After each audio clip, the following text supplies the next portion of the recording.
Hola chicos, ¿qué tal? Sean bienvenidos a nuestra primera reseña del año aquí a Entre Historias. Lau, ¿cómo estás? Muy bien, gracias. Nuevamente aquí charlando. Vamos a charlar de un libro bastante interesante y por supuesto también tenemos de invitado al autor, así que no lo dejemos esperar y podemos dar paso a justamente Edmundo Pazelda. Hola Edmundo. Hola, ¿cómo están? Muchísimas gracias por la invitación, George y Laura. No, Muchas gracias a gracias ti a ti Edmundo. por aceptar la invitación y bueno, para aquellos que no conozcan a Edmundo, a muy grandes rasgos, una pequeña semblanza, pues él es un escritor boliviano, estudió ciencias políticas en la Universidad de Alabama, en Estados Unidos, a la que llegó mediante una beca como jugador de fútbol y en la que se licenció en el 91. Publicó su primera recopilación de cuentos bajo el título de Las Máscaras de la Nada y en el 97 obtuvo un doctorado en lenguas y literatura hispánica por la Universidad de Berkeley con un ensayo sobre la vida y obra de Alcides Arguedas. Entre sus obras más destacadas pues, podemos mencionar Río Fugitivo, Los Vivos y los Muertos, Norte, Iris y claro está, Los Días de la Peste. Y entre sus libros de cuentos, Desapariciones, Billy Ruth, Las Visiones, y bueno, actualmente, bueno, recién el año pasado sacó dos obras, Allá afuera hay monstruos y La Vía del Futuro, en la que aborda temas relacionados con la pandemia y con la inteligencia artificial.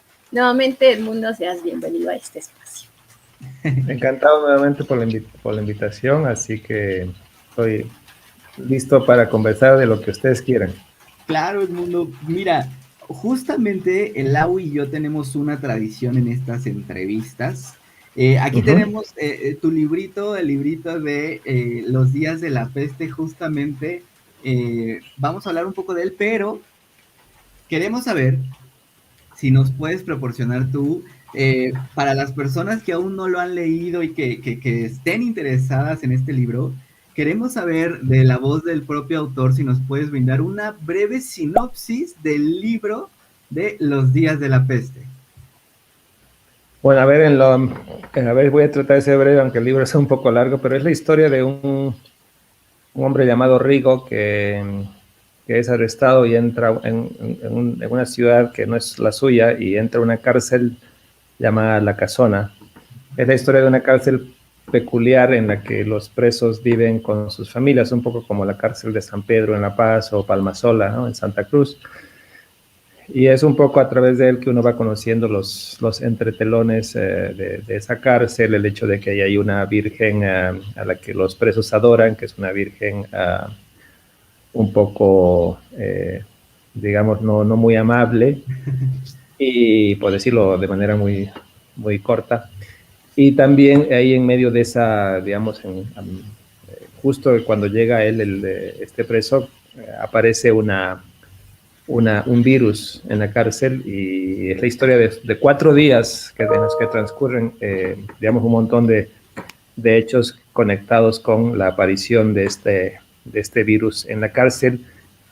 Y lo que nosotros ya sabemos, ¿no? Los intentos de cierta gente por apelar a la ciencia y tratar de curar a los presos con la ciencia, y también las creencias de otra gente que más bien piensa pedirle algo a los favores a la Virgen o a otro tipo de supersticiones porque cree que eso es la forma de combatir un virus.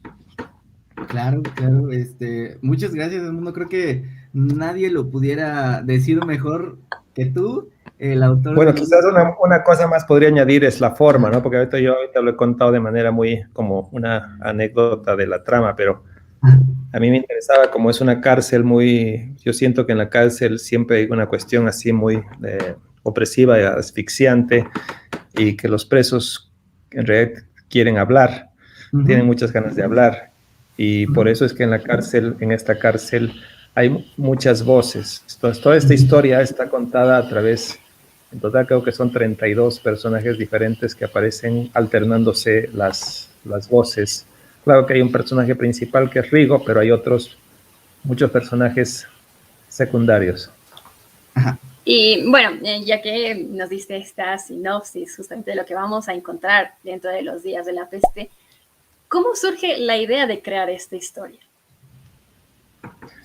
La idea, bueno, el germen es siempre muy, muy indirecto y muy lejano al momento que uno escribe. Yo como hace a ver, ¿qué año fue esto? Fue como el 2007, pasé un verano en un pueblito de California, en un pueblito de 8,000 habitantes, y en ese pueblito estaba ahí una de las cárceles de máxima seguridad de los Estados Unidos, que se llama Pelican Bay.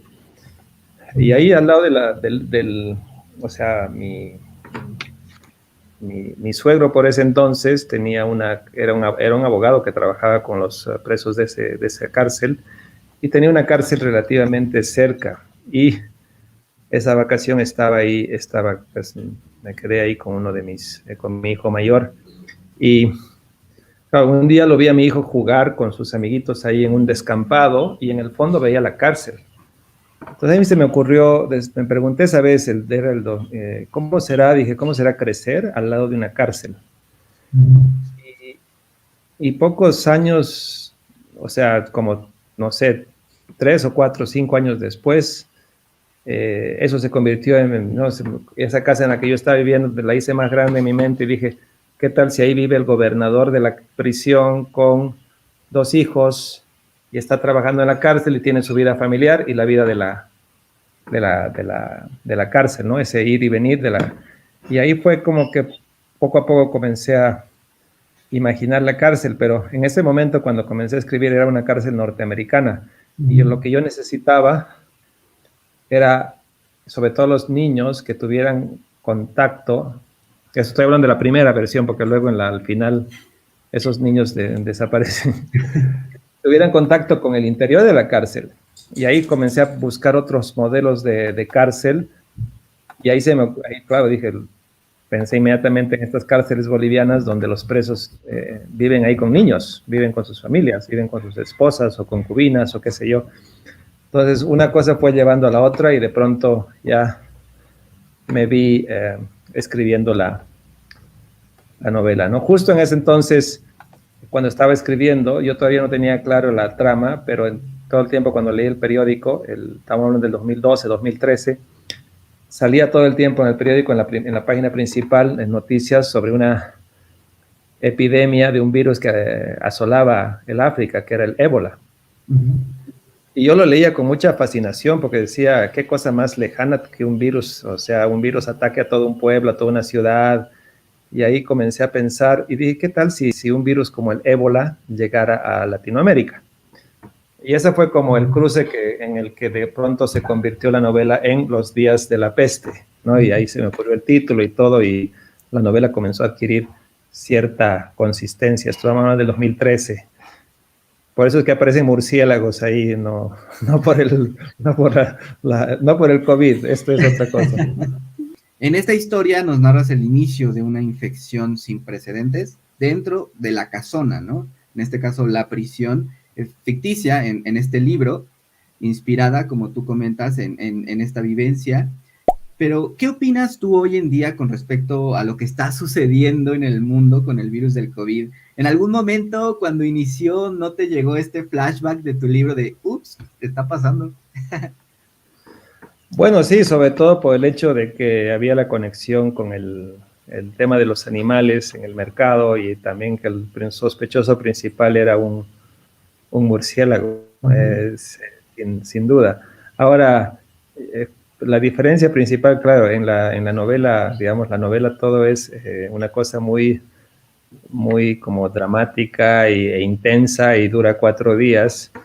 Y claro, cuando llegó el COVID a nuestras vidas hace 2 años, hubo también mucho miedo, mucha incertidumbre, mucha tensión, y llegaron los confinamientos, las cuarentenas, y claro, cuando vive la distopía hay una cosa que es diferente, ¿no? Que es que no todo es intenso, ¿no? Y más bien el desafío tiene que ver con la forma en que incluso tu misma relación con el tiempo cambia, ¿no? Porque de pronto entras una cosa de un tiempo estacionario en el que te cuesta incluso pensar en el futuro, proyectar planes, vives como una especie de presente perpetuo, ¿no? Entonces, eso creo que ha sido muy diferente en cuanto a experimentar una pandemia en carne propia, a imaginarla, ¿no? Yo me la imaginaba más como las películas, que era una cosa con mucha más adrenalina. Y sí, yo tuve los primeros meses, creo que todos tuvimos mucha ansiedad, mucha adrenalina, y cada vez que salíamos, cada vez que íbamos a cualquier cosa, si es que salíamos. Y ahora más que nada, bueno, ya tienes un poco las reglas de qué hacer o qué no hacer para cuidarte, y ya pues si no quieres vacunarte, es tu problema o ¿no? tu locura o tu idiotez, no sé. Fue como que algo apocalíptico. Creo que una de las cosas que llama la atención justamente de este libro es la peste que se genera como tal. Pero nosotros nos preguntábamos, ¿por qué decidiste que de una u otra forma pues tal vez empezara con un murciélago? ¿Por qué no escoger tal vez otro animalito por ahí? Literalmente porque digamos, yo, claro, para mí el referente en ese entonces para crear mi propia epidemia, mi propio virus, era el ébola, ¿no? Entonces yo leí muchos libros sobre el ébola, luego obviamente otros libros sobre historias de los virus, y leí muchos reportajes periodísticos.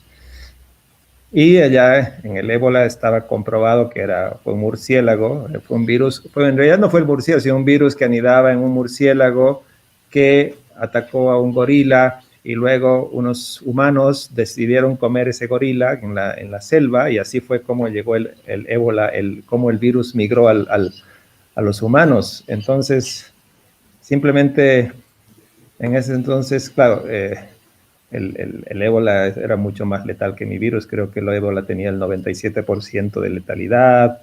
Luego, además, el proceso de incubación era mucho más largo. Yo lo hice más corto por una cuestión de economía de tiempos en la novela.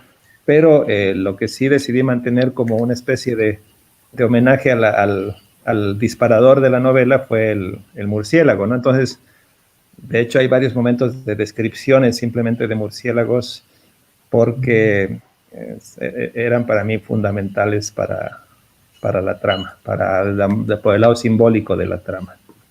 Algo que también nos comenta en la narrativa es justamente este culto, ¿no? A la innombrable. ¿Cómo te surge la idea del culto dentro de la casona? En general, ¿qué te interesaba o qué te interesa que nosotros como lector rescatemos pues de esa situación, de ese culto que se vive dentro de la casona? Bueno, para mí, digamos, yo pienso que nosotros creamos a nuestros dioses y vírgenes y santos a nuestra imagen y semejanza. Y yo pensaba que un lugar como la cárcel, un lugar tan complejo, complicado, con tantas historias macabras, un lugar como la cárcel, debía rezarle a algún tipo de virgen que no fuera necesariamente benévola. Yo tenía modelos como, ¿no?, la novela del colombiano Fernando Vallejo, La Virgen de los Sicarios, donde no tienen estos sicarios que van a una iglesia también a que esta virgen les bendiga sus balas para que les vaya bien. Y hay muchas otras historias, ¿no?, el Señor de Malverde en México, de los narcotraficantes, de los cárteles. Está también el Gauchito Gil en Argentina. Hay muchos de estos miembros de un santoral alternativo en América Latina de la fe, donde la fe popular se cruza con esta cuestión de que, ¿no?, de que también también los ladrones o los asesinos pueden tener algún tipo de fe religiosa o espiritual, o quizás algún tipo de cábala, ¿no? Entonces era parte para mí de crear a mí me ha interesado siempre explorar las cuestiones de la religión, de la fe popular, sobre todo en las últimas novelas he tratado de explorar ese tema una y otra vez, y pensé que en esta novela, digamos, esa virgen debía ocupar un papel fundamental. Pero también vamos a tocar como que diferentes situaciones, entre ellas tal vez como que la parte política. Y en ese sentido, ¿qué tan realistas, o sea, tú como escritor, consideras que son los esquemas políticos que nos vas planteándote dentro de este libro?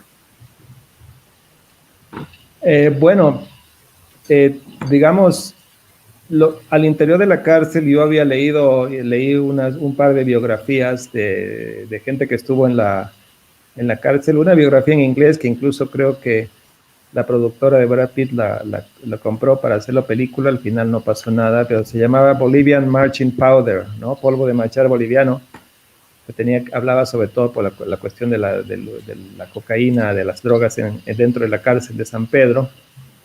Y ahí ese libro, que en realidad no es una novela, es un libro de no ficción, un libro en que, ¿no? Un testimonio de alguien que pasó, un inglés que pasó 10 años en la cárcel, hablaba un poco de todo el sistema jerárquico que ocurría en la cárcel, no solamente las jerarquías entre los presos, sino entre los oficiales y todo ese juego constante de poder que existía ahí entre toda la lucha de la vida en esa cárcel era entre tener un poco de poder o no tener, y si tenías un poco de poder, inmediatamente había otro que estaba abajo tuyo, otro que estaba arriba tuyo, entonces siempre había constantes negociaciones. Lo otro de fuera de la cárcel, lo que ocurre fuera de la cárcel, eso fue más digamos, todo eso fue más pura imaginación, así que no sé si corresponde o no a la realidad. Lo que sí pienso es que en general no hay una idea tenemos esta idea muy en nuestros países, ¿no? De que somos un continente de caudillos, ¿no? En que pensamos siempre que el gran caudillo, el gran presidente, el Evo Morales de turno, o si no, no sé, López Obrador, o estos caudillos concentran todo el poder, pero yo creo que más bien el poder siempre está circulando, o sea, hay gente que tiene más o menos poder, no es una cosa de suma cero de que tú dices, hay alguien que tiene todo el poder y todos los demás no tienen poder. Es un juego constante en el que hay jerarquías y hay gente con más o menos poder y están siempre, la lucha política es justamente por tener más poder que el que tenías el día anterior, y así incluso dentro de un propio partido. Entonces quería mostrar esas luchas que tienen que ver ahí entre el juez, entre Santiaste, entre todas esas luchas que tienen que ver también, tiene un costado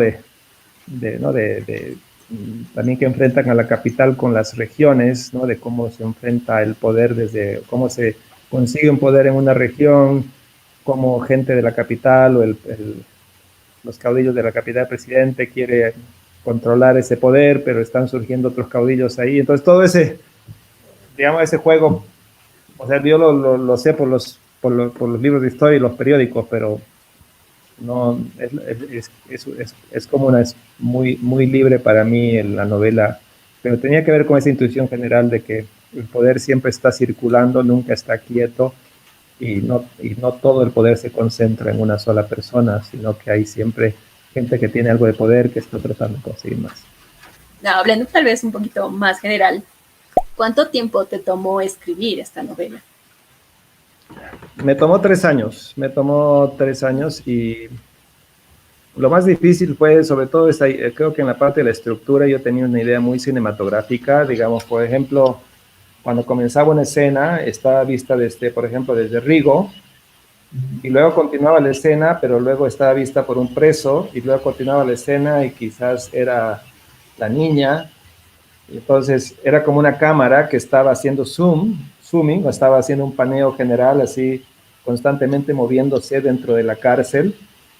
Entonces iba cambiando de voces, ¿no? Voces que contaban la historia en primera persona. Creo que tiene que ver con una experiencia que yo tuve justamente cuando estaba escribiendo la novela.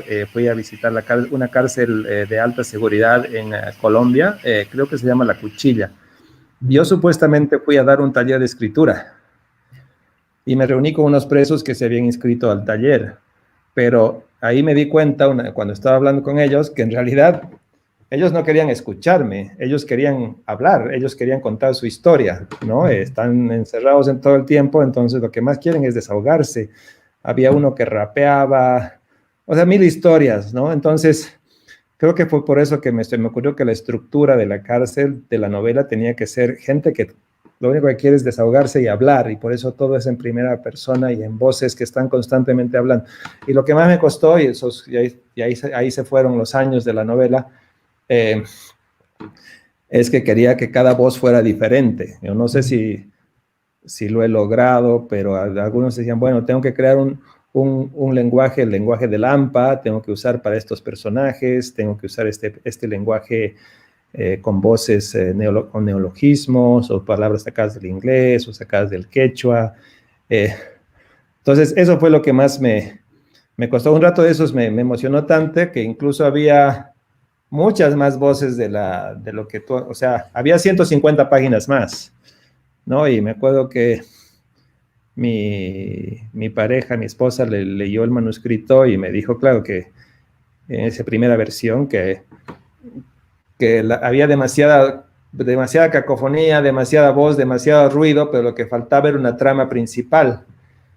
Y era cierto, ¿no? Entonces, buena parte de las siguientes versiones fue tratar de centrar la novela en torno a Rigo, que al principio era un personaje más, y un poco para darle un poco más de orden a esa estructura tan dispersa de esa primera versión. Entonces, varios personajes tuvieron que ser sacrificados para mantener cierta característica, cierto orden en el texto. Qué curioso, Edmundo, esta parte que comentas cuando fuiste a dar el curso, bueno, el taller de escritura ahí a la prisión, y cómo te das cuenta que las personas quieren contar sus historias, ¿no? Siempre, yo creo que incluso más ahora cuando estás encerrado quieres contar una historia. Y es allá donde me lleva a mi siguiente pregunta. ¿Cómo ha sido el reto de seguir con tu día a día como escritor en la pandemia? ¿Esta necesidad de contar historias se incrementó debido a este encierro? ¿Te surgieron nuevas ideas, nuevas perspectivas respecto a lo que querías hacer a continuación? Bueno, la verdad que no me puedo quejar, digamos, en cuanto a la escritura. Sé que algunos amigos escritores han tenido, ¿no? A veces la pandemia también ha sido como una especie de bloqueo creativo. Y a mí me ha ayudado a escribir. Yo tengo un trabajo en la universidad, un trabajo administrativo bastante complicado y claro, durante la pandemia, sobre todo el primer año que pasé mucho tiempo en casa, ahorré muchos tiempos, ¿no? Igual seguíamos teniendo reuniones en Zoom y todo eso, y clases en Zoom y todo eso, pero claro, ese ir y venir constante que uno extraña, tenía un lado positivo, que era el que podía concentrarme más en la escritura, ¿no? Y ahí salió una nueva novela que se llama Allá afuera hay monstruos, que es una novela sobre los primeros meses de esta pandemia, es otra novela sobre pandemia, pero creo que es bastante diferente. Luego, un libro de cuentos que acabo de publicar con Páginas de Espuma y que se llama La Vía del Futuro, que son cuentos de ciencia ficción sobre el avance de la inteligencia artificial en la sociedad contemporánea. Y ahora en abril sale en México y Bolivia una nueva novela, sale con Almadía en México, con la editorial Almadía, una novela que se llama La mirada de las plantas. Es una novela sobre plantas alucinógenas y realidad virtual en el Amazonas boliviano, en este paisaje de deforestación y extractivismo en el Amazonas. Así que creo que con esos 3 libros me da para descansar por un buen tiempo. Y hablando un poquito de esa etapa de escritor, ¿qué tan difícil fue para ti surgir como escritor en Bolivia específicamente? Bueno, el problema yo creo que no solo para Bolivia, sino en el continente. Quizás hay países como México que lo tienen un poquito mejor porque tienen un buen sistema de becas para sus creadores, ¿no? A veces hay países en los que la empresa privada apoya mucho a los escritores, en otros países como México es el Estado el que ha apoyado mucho a los creadores. Bolivia ni la empresa privada, ni la empresa, ni el Estado. Entonces estás un poco o muy huérfano en realidad, y entonces es bastante complicado. De hecho, yo al comienzo, yo estudié ingeniería un año, estaba muy perdido. Entonces, luego estudié ciencias políticas porque me costaba mucho asumir una vocación, esta vocación literaria, por miedo ¿no? a una pregunta que me hacían mis padres, que era una pregunta obvia, ¿no? De qué podía yo vivir como escritor. Así que eso, ¿no? Pero, eh, pero yo creo que cuando uno tiene una vocación muy marcada, al final eso es lo que se impone, ¿no? Yo era muy infeliz, por si acaso no tengo nada contra la gente que estudia ingeniería y encuentra su vocación, ¿no? Pero como yo no era mi vocación, entonces, momento en que asumí ya que quería la literatura, y decidí que no me importaba lo que viniera, entonces creo que fue un momento muy liberador, y yo creo que ahí es simplemente una cuestión de suerte, en el sentido de que tuve una vocación muy marcada, porque a veces tu vocación puede que no sea tan marcada, entonces tienes varias opciones y claro, es bien ahí mucho más complicado dedicarte a una carrera artística o creativa cuando los vientos contemporáneos soplan en tu contra. En este caso, con lo que tú ya viviste y obviamente en el contexto social en el cual nos encontramos, Latinoamérica, Sudamérica, eh, ¿qué consejo le darías a alguien que quiere ser escritor, pero justamente por esta presión social, ya sea por la paga, porque te dicen tus papás o tus amigos, no, digamos, te ponen estas barreras, te empiezan a llenar de inseguridades? ¿Qué consejo le podrías dar a estas personas? Yo creo que disciplina y persistencia, creo que la situación está, si bien siempre va a seguir siendo complicada, está mejor que hace 20 años, en el sentido de que ahora en cada país hay muchas más editoriales independientes que publican autores jóvenes y que les dan como el primer impulso en su carrera. Y también han aparecido diferentes tipos de residencias de escritura. Las universidades mismas, hay muchos más talleres de escritura y mucho más incentivo a este lado creativo de la literatura. Así que, claro, igual, digamos, nunca está de más tener una profesión alternativa. Bueno, en mi caso por suerte, tiene que ver con la enseñanza de los libros, o sea que, pero sí estoy siempre conectado a los libros. Pero sí, creo que eso, persistencia y disciplina y paciencia en los primeros años, ¿no? Que si tu vocación es muy marcada, yo creo que vas a poder imponerte a lo que te digan, a lo que te diga la sociedad. Tal vez para aquellas personas que aún no se decidieron a conocer tu obra, porque justamente hablábamos con Jorge, en el caso de él, pues es la primera obra tuya que él llega a leer y le decía algunas cosas como que se me complican. Y efectivamente siento que el hecho de tener tantos personajes en esta historia puede ser un poco confuso llegado el momento. Pero, ¿con qué libro recomendarías tal vez empezar a conocer tu obra? Bueno, lo que pasa es que yo soy un poco como un bazar chino, así que si quieres una cosa realista, creo que mi novela Río Fugitivo es la más, digamos, es una novela del último año de colegio, el último año de la prepa. Es una novela también ambientada en plena hiperinflación, que Bolivia tuvo uno de los récords de hiperinflación en el siglo XX, uno de los cinco hiperinflaciones más grandes, y justo en los años en que volvía la democracia después de 20 años de dictaduras, en 1984. Entonces creo que esa novela, si te interesa algo más realista, yo creo que es un buen lugar para comenzar. Si quieres, si te gusta la novela policial, tengo una novela Norte que tiene mucho que ver, que Norte es una novela pseudo policial, que es una historia fronteriza ambientada entre México y Estados Unidos. De hecho, los dos de los tres personajes principales son mexicanos. Y es una historia básicamente de la violencia en la frontera, no tanto con el narcotráfico, sino simplemente el tema fuerte de de la inmigración y de la forma en que el arte y la violencia se pueden entrecruzar.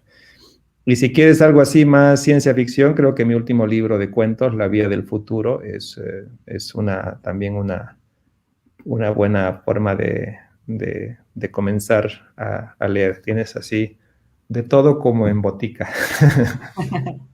Edmundo, cuéntanos, ya casi para finalizar nuestra plática, ¿qué novedades nos tienes preparadas para este año? Por ahí vimos que ya por fin salió el audiolibro de Los Días de la Peste. Sí, ha salido el audiolibro de Los Días de la Peste, también el audiolibro de Billy Ruth, que es uno de mis libros de cuentos realistas, cuentos que están ambientados la mitad en Bolivia y la mitad en Estados Unidos, y también el audiolibro de La Vía del Futuro, de estos cuentos de ciencia ficción. En abril-mayo sale mi nueva novela, La Mirada de las Plantas, que sale primero en México, España, Argentina y Bolivia, y después estará llegando a otros países de América Latina.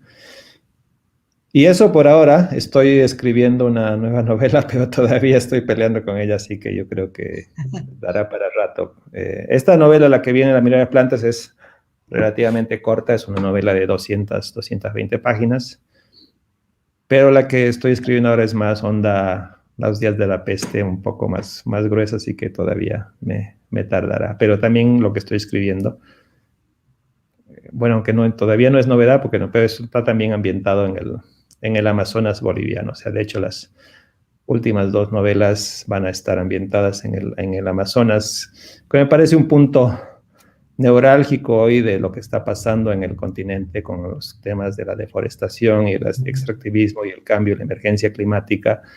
Creo que es fundamental tratar de entender qué está pasando en el Amazonas, y casi como 6, 7 países de Sudamérica tienen, ¿no? Hay Amazonas peruano, hay Amazonas colombiano, hay Amazonas boliviano, hay Amazonas venezolano, brasileño, ni qué decir. Entonces creo que nos interesa a todos mantener ese pulmón del continente, y también nos interesa a todos narrarlo, por ver lo que está pasando en este momento. Hay un periodista peruano, que es Joseph Zárate, que publicó un libro de crónicas sobre el Amazonas, sobre el extractivismo en el Amazonas peruano. Se llama La Guerra Interior, y me pareció que era un título muy lindo para condensar lo que está pasando hoy, ¿no? Porque mientras pensamos que las grandes batallas están ocurriendo en las ciudades, en realidad ahí las guerras del interior son quizás más fundamentales, porque ahí, mientras no estamos mirando, las grandes corporaciones, los grandes poderes están aprovechando ese mirar a otro lado para pues saquear nuestros recursos, y eso creo que nos atañe a todos. Que justamente, Edmundo, queríamos comentarte, se nos hizo muy curioso porque allá Lau solamente pudo conseguir Los Días de la Peste en pasta blanda, y le digo, acá solamente está siempre en pasta dura, y aparte te trae el ebook gratis. Dije, ¿por qué? Bueno, simplemente porque creo que la edición que circuló en México es de una editorial española, Malpaso, y Nuevo Milenio en Bolivia hizo una edición para Bolivia, hizo una coedición con Malpaso, pero para abaratar costos, porque en Bolivia, digamos, los libros tienen a partir de cierto precio se convierte en prohibitivo, entonces decidieron hacer la pasta blanda para Nuevo Milenio para que el libro fuera más económico. Oh, vaya, no sabía que... Bueno, gracias por quitarnos de esa duda, porque si estaba yo, pues no, vamos a preguntarle, hay que aprovechar, ¿no?, que vamos a estar con él para preguntarle. Muchas gracias, Edmundo, por sacarnos de la duda. No, gracias a ustedes. Y gracias a ustedes, Laura. Gracias, Edmundo, y gracias a todos. Cuando quieran, cuando salga la nueva novela, encantado. Si quieren volver a hablar, contáctenme. Por yo feliz de hablar. La mirada Muchas de las gracias. plantas, aquí estará. Muchas gracias a todos también por acompañarnos. Gracias, Lau. Gracias a todos los que nos estuvieron viendo. Disculpen la premura del sorteo, el link ya estaba puesto desde un inicio, ahorita se los pusimos. Aldo, felicidades, aquí estás todavía, ¿no? Lo voy a leer.